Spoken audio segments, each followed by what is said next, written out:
कोपरगावच्या सुज्ञ मतदारांना माझा सप्रेम नमस्कार. मतदार बंधू भगिनींनो, 20 तारखेला जे नगराध्यक्षपद आणि 30 नगरसेवकांच्या निवडीसाठी मतदान होणार आहे, त्यासाठी मी आपल्याला काही आवाहन करण्यासाठी आपल्यासमोर आलेलो आहे, आपल्याशी संवाद साधणार आहे. या निवडणुकीला सामोरं जात असताना मला 50 वर्षापूर्वीचा काळ आठवतो. बरोबर 1972 साली मी राजकारणात प्रवेश केला. आदरणीय शंकररावजी कोले साहेबांच्या आमदारकीच्या निवडणुकीमध्ये मी प्रथम सहभाग घेतला आणि त्यानंतर सातत्यानं आदरणीय शंकररावजी कोले साहेबांच्या नेतृत्वाखाली मी कोपरगाव शहरात कार्यरत राहिलो. परंतु मला आठवतं, पहिली मी निवडणूक लढलो 1984 साली. लढलो नव्हे, त्या निवडणुकीत लढण्यापासून मला वंचित करण्यात आलं. 1984 साली मला इंदिरा काँग्रेसचं आमदारकीचं तिकीट मिळालेलं होतं. त्या आमदारकीचं तिकीट आणण्यासाठी तत्कालीन मुख्यमंत्री वसंतदादा पाटील यांनी मला वर्षा बंगल्यावर बोलवून घेतलं. त्यांनी मला सांगितलं की पंतप्रधान इंदिरा गांधींनी तुम्हाला तिकीट देण्याचं नक्की केलेलं आहे. परंतु त्या वर्षा बंगल्यावर जात असताना मला आमचे त्यावेळचे नेते शंकररावजी कोले साहेब आणि त्यांच्या सहकाऱ्यांनी अडवलं, माझ्यावर दबाव आणला आणि मला त्या ठिकाणी वसंतदादांसमोर अंडरटेकिंग द्यायला लावलं की मला तिकीट नको. मग ते तिकीट दादा पाटील रोहमरेंना जाहीर झालं आणि दादा पाटील रोहमरेंना निवडणुकीमध्ये निवडून आणण्यात मी पुढाकार घेतला. त्यानंतर मला आठवतं 1986 साली नगरपालिकेची निवडणूक झाली. त्या निवडणुकीत आमचे परममित्र मोठे बंधू पद्माकांत भाऊ कुदळे हे निवडून आले. माझी पत्नी देखील निवडून आली आणि सर्व पॅनल कोयटे आणि कुदळे यांच्या नावावर लढवलं गेलं, के पॅनल. त्या निवडणुकीमध्ये देखील प्रचंड बहुमत मिळालं आणि पद्माकांत भाऊ कुदळे नगराध्यक्ष होणार हे शेवटच्या क्षणापर्यंत नक्की होतं. शेवटची मिटिंग माझ्या आठवणीप्रमाणे माळीनगरला झाली. माळीनगरच्या मिटिंगमध्ये ऐन वेळेस पद्माकांत भाऊंना डावलून त्यावेळचे नगरसेवक स्वर्गीय बाळासाहेब सातबाईंना नगराध्यक्षपदाची संधी देण्यात आली. ती देत असताना ती संधी 1 वर्षाकरता देण्याचं निश्चित केलं गेलं होतं. 1 वर्षानंतर आम्ही आमचे नेते शंकररावजी कोले यांच्याकडे अनेक चक्रा मारल्या. त्यांना सांगितलं 1 वर्ष झालेलं आहे, आता बाळासाहेब सातबाईंना राजीनामा द्यायला सांगा. परंतु त्याकडे त्यांनी दुर्लक्ष केलं आणि नंतर 5-6 महिन्यांनी आम्हालाच सांगितलं की बाळासाहेब सातबाईंवर तुम्ही अविश्वास आणा. तो अविश्वास देखील आम्ही आणला. परंतु अविश्वास आणल्यानंतर बाळासाहेब सातबाईंनी राजीनामा दिला आणि पद्माकांत कुदळे हे नगराध्यक्ष झाले. पद्माकांत भाऊंना अतिशय अल्पकाळ संधी मिळाली. त्यानंतर मला पुन्हा आठवतं 1992 किंवा 93चा तो काळ असेल. पुन्हा नगरपालिकेची निवडणूक मी लढवली. के पॅनल कोयटे, कुदळे, कोठारी, कच्छी, कहार असे सर्व नगरसेवक पदाकरता आम्ही के ग्रुपचे 7 ते 8 जण निवडून आलो आणि पॅनलही माझ्या नावाने जाहीर झालेलं होतं. निवडणुकीचा खर्चही मीच केलेला होता आणि नगराध्यक्षपदाची निवडणूक ज्या दिवशी होती त्या दिवशी ऐनवेळी संजीवनी कारखान्यावर सर्व नगरसेवकांना एकत्र करण्यात आलं आणि पहाटे 4 वाजता माझ्याऐवजी आमचे मित्र राजेंद्र शिंदे यांना उमेदवारी देण्यात आली. त्या ठिकाणी सुद्धा मला डावलण्यात आलं. त्यानंतर राजेंद्र शिंदेंचा 1 वर्षाचा कालावधी संपला. 1 वर्षानंतर मला पुन्हा आदरणीय कोले साहेबांनी नगराध्यक्षपदाची संधी देणं कबूल केलं होतं. परंतु राजेंद्र शिंदेंना सुद्धा त्यांनी ताबडतोब राजीनामा देऊ दिला नाही. 5-6 महिन्यांनी ज्यावेळेस राजेंद्र शिंदेंनी राजीनामा दिला त्यावेळेस सर्व नगरसेवकांना घेऊन मी बाहेरगावी सहलीसाठी गेलो आणि सहलीसाठी गेल्यानंतर त्या आमच्या सहलीमध्ये संजीवनी कारखान्याचे काही संचालक सहभागी झाले आणि त्यांनी 3 ते 4 नगरसेवकांना सांगितलं की कोले साहेबांचा आदेश आहे की काकांना मतदान करायचं नाही. त्यामुळं माझ्याबरोबर सहलीला जरी 21 नगरसेवक गेलेले होते तरी मला केवळ 17 मतं पडले आणि 1 मतानं मी नगराध्यक्षपदाची माझी संधी हुकली म्हणण्यापेक्षा हुकवली गेली.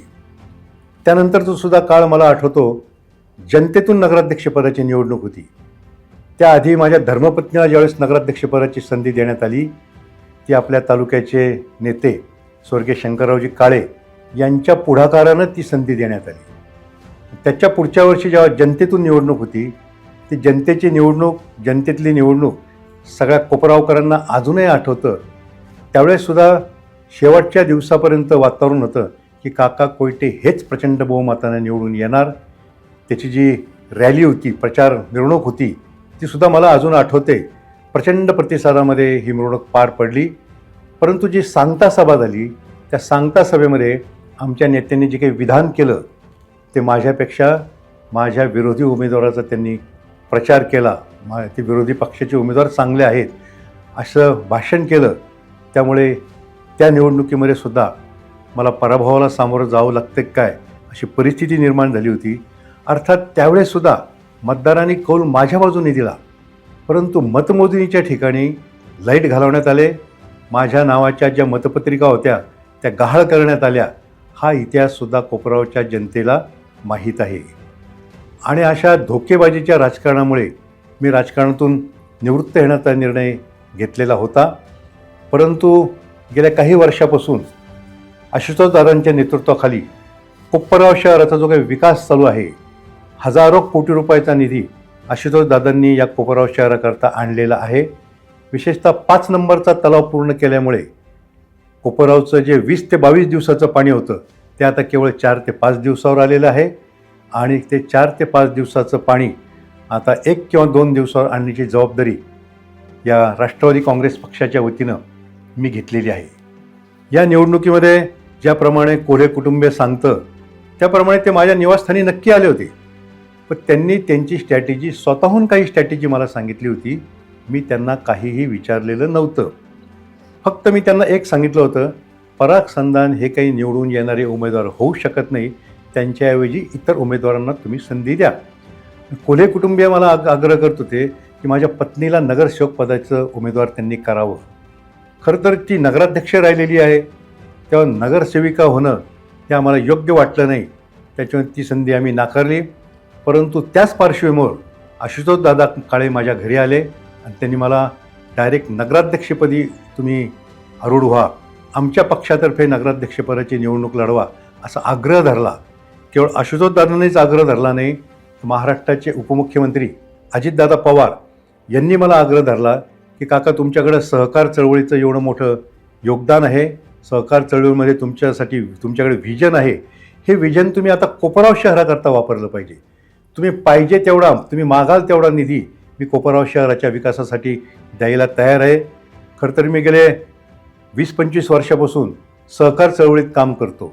सहकार चळवळीत काम करताना आंतरराष्ट्रीय पातळीवर सुद्धा माझी निवड केली गेलेली आहे. खरं तर आंतरराष्ट्रीय पातळीवरून मला आठवलं, आदरणीय कोल्हे साहेबांनी जे सत्याग्रही शेतकरी नावाचं पुस्तक लिहिलेलं आहे त्यात आजही उल्लेख आहे की काका कोयटे हा व्हिजन असलेला माणूस आहे, तो कोपरावचं नाव आंतरराष्ट्रीय पातळीवर सुद्धा नेऊ शकतो. पण दुर्दैवानं पुढच्या पिढीला ती गोष्ट काही पटलेली दिसत नाही. त्यामुळे त्यांनी माझी नगराध्यक्षपदाची उमेदवारी गेल्या वर्षीसुद्धा नाकारली. 9 वर्षापूर्वी जी नगराध्यक्षपदाची निवडणूक झाली त्यावेळेस मी स्वतःहून गेलो होतो. त्यावेळेचे आमदार तत्कालीन स्नेहलताताई कोल्हे यांच्याकडं आणि मला उमेदवारी मागितली होती, तीसुद्धा मला त्यांनी नाकारली आणि पराग संधान या त्यांच्या घरातल्या माणसांनाच उमेदवारी दिली. आणि आता पुन्हा मी उमेदवारी त्यांच्याकडे खरं तर मागितलेली नव्हती, पण आशुतोष दादांनी एवढा मनाचा मोठेपणा दाखवला, उदारपणा दाखवला आणि मला नगराध्यक्षपदी उभे राहण्याची त्यांनी आग्रह धरला. खरं तर मला या कोल्हे कुटुंबियाशी सांगावंसं वाटतं की त्यांना त्यांच्या पक्षातले, त्यांच्या पार्टीतले कार्यकर्ते मोठे झालेले कधीही चालत नाहीत. मी आत्ता जे सांगितलं की दादा पाटील रोहमारे आमदार झाले, दादा पाटील रोहमारेंना सुद्धा त्यांच्या आमदारकीच्या वेळेस प्रत्येक वेळेस डावलण्यात आलं. त्याच्यामुळे दादा पाटील रोहमारेंचं सुद्धा आदरणीय कोल्हे साहेबांशी कधीही पटलं नाही. त्याचप्रमाणे अनेक उदाहरणं देता येतील. स्वर्गीय नामदेवरावजी परजणे असतील, स्वर्गीय पंडितरावजी जाधव असतील, अशासुद्धा अतिशय योग्य अशा कार्यकर्त्यांना डावलण्याचं त्यांनी काम केलं. हे कार्यकर्ते मोठे झालेले त्यांना कधीही सहन होत नव्हतं. त्याचप्रमाणे आत्ताचंच उदाहरण घ्यायचं म्हटलं, संदीप वरपे जे आहेत त्यांनासुद्धा त्यांच्या पक्षाचं जिल्हाध्यक्षपद मिळालं होतं, ते सुद्धा त्यांना सहन झालं नाही. याचाच अर्थ आपला कार्यकर्ता मोठा झालेला या परिवाराला सहन होत नाही. आणि या उलट आशुतोष दादा काळे आणि काळे परिवारानं मला मोठं करण्याचं स्वप्न बघितलेलं आहे. मला नगराध्यक्षपदाची उमेदवारी दिलेली आहे. माझ्या नगराध्यक्षपदाच्या उमेदवारीकरता संपूर्ण काळे कुटुंबीय आणि त्यांचं सगळं यंत्रणा माझ्याकरता ते राबवित आहेत.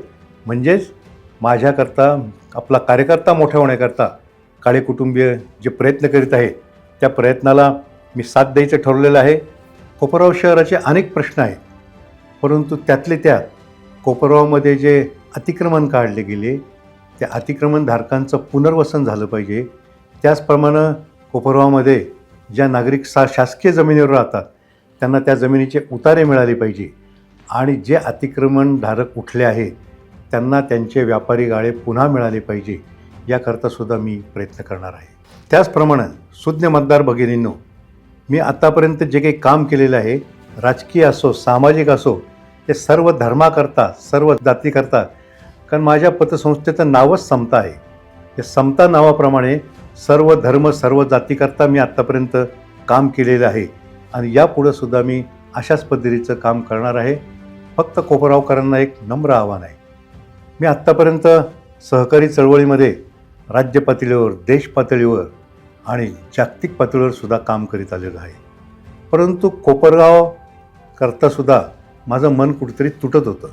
त्यामुळे आपल्या कोपरगावकरतासुद्धा आपण काहीतरी केलं पाहिजे की माननीय अजितदादांनी आणि आशुतोषदादांनी मला जी काही विनंती केली तिला मान देऊन यापुढचं काम मी देश पातळीवर जागतिक पातळीवरचे सगळे कामं सोडून यापुढं केवळ कोपरगावच्या नागरिकांकरता कोपरगावच्या विकासाकरता यापुढचं आयुष्य माझं समर्पित करणार आहे. माझा यापुढचा प्रत्येक श्वास हा कोपरगावकरांकरता असेल आणि माझं आयुष्य हे कोपरगावकरांकरताच असेल. त्यामुळे कोपरगावकरांनी या माझ्या आवाहनाला प्रतिसाद द्यावा ही नम्र विनंती. सर्वांना पुन्हा एकदा धन्यवाद.